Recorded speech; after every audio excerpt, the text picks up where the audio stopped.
Bonjour et bienvenue dans cette chronique des entrepreneurs et dirigeants chrétiens. Nous voici de retour de vacances et j'espère que cette période a pu être un temps de ressourcement pour chacun.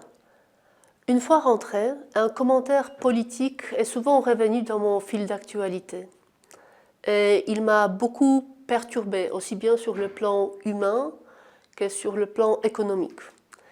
Il s'agit de la rentabilité des agriculteurs. Il se trouve que mon métier, c'est la finance d'entreprise. Au quotidien, je travaille avec les dirigeants et des entrepreneurs pour définir et mettre en pratique une approche cohérente pour améliorer la situation économique de leur société, pour générer de la rentabilité, pour assurer la continuité et la croissance de l'entreprise. Si je compare le besoin d'une entreprise aux besoins de notre corps humain, je dirais que la rentabilité et la trésorerie sont pour l'entreprise ce que la respiration et l'oxygène sont pour notre corps. Je ne vis pas pour respirer. Par contre, sans respiration, je meurs. Il va de même pour l'entreprise. La rentabilité est une condition nécessaire de survie et de développement d'une entreprise. Une fois les évidences dites, place à l'action. Mais que puis-je faire concrètement, moi? Si je m'inspire de Jésus face à une foule de 5000 hommes, il a bien dit à ses apôtres, « Donnez-leur vous-même à manger ». Cela était juste avant qu'il rende grâce et multiplie le pain en les partageant.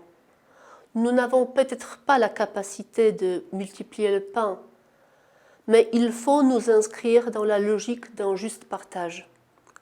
La rémunération est l'instrument le plus important pour réaliser la justice dans le rapport de travail, écrivait Saint Jean-Paul II dans l'encyclique Laborem Exercens.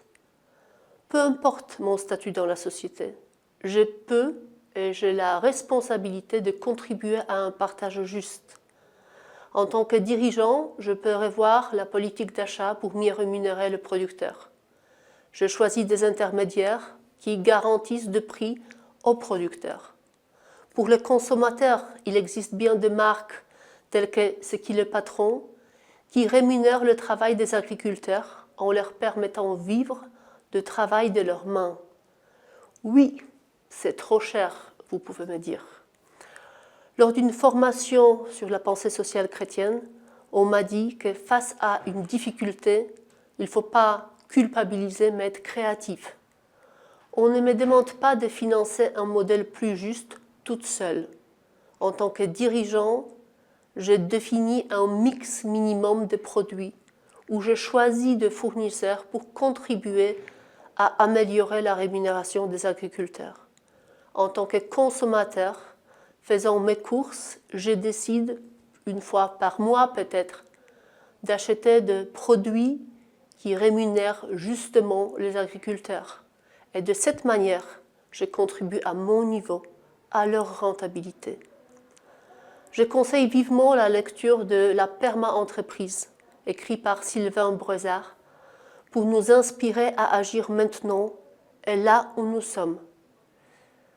Finalement, à la question « Qu'est-ce qu'il doit changer dans le monde ?» qui était posée par un journaliste à Mère Teresa, elle a répondu « Vous et moi ». N'ayons pas peur d'être la source des changements dans ce monde. Merci.